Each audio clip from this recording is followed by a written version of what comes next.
आप सभी को मेरा नमस्कार। तो दोस्तों, आज मैं आपके लिए इस वीडियो में एकादशी व्रत में सुनी जाने वाली गणेश जी भगवान की कहानी लेकर आई हूँ। तो प्रेम से बोलिए गणेश जी भगवान की जय हो। दोस्तों, एक समय की बात है। एक नगर में एक सेठ जी रहा करते थे। वो बहुत ही अमीर थे। उनके घर एक ब्राह्मणी रोटी लेने आया करती थी। घर के अंदर घुसते ही पोल के ऊपर गजानन जी महाराज का मंदिर था। वह गजानन जी महाराज को रोटी का एक टुकड़ा भूख लगा देती। इसी तरह करते बहुत दिन हो गए।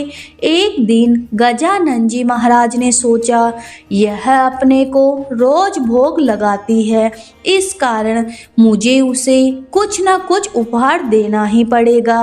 गजानन जी महाराज ने एक दिन उसकी थाली में हीरे मोती डाल दिए। ब्राह्मणी प्रसन्न होकर थाली लेकर अपने घर आ गई। अगले दिन सेठ जी के घर रोटी लेने नहीं गई। सेठानी ब्राह्मणी को बुलवा भेजा कि बाई जी रोटी लेने के लिए क्यों नहीं आई हो। ब्राह्मणी ने कहा, मुझ पर तो गजानन जी महाराज प्रसन्न हुए हैं।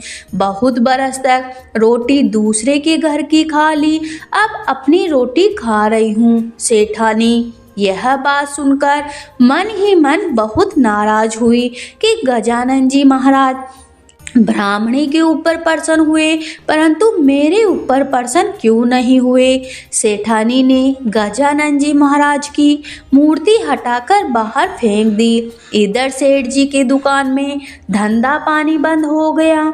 एक दिन सेठ जी की नज़र पोल के मंदिर पर गई तो सेठानी से पूछा कि गजानन जी महाराज कहाँ हैं। सेठानी ने कहा कि ऐसे गजानन जी का क्या करोगे जो ब्राह्मणी पर प्रसन्न हुए लेकिन हमारे ऊपर प्रसन्न नहीं हुए।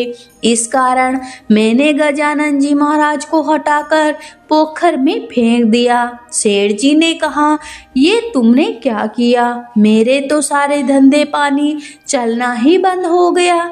गजानन जी महाराज कहाँ पर है, मुझे बताओ, मैं वापस उन्हें लेकर आता हूँ। सेठ जी वापस गजानन जी महाराज को लेने गए तो गजानन जी महाराज इतने भारी हो गए कि उठे ही नहीं। सेठ जी ने कहा, हे भगवान, मुझसे क्या गलती हो गई, मुझे क्षमा कर दीजिए और मेरे साथ मेरे घर चलिए। पर गजानन जी महाराज और भी भारी होते चले गए।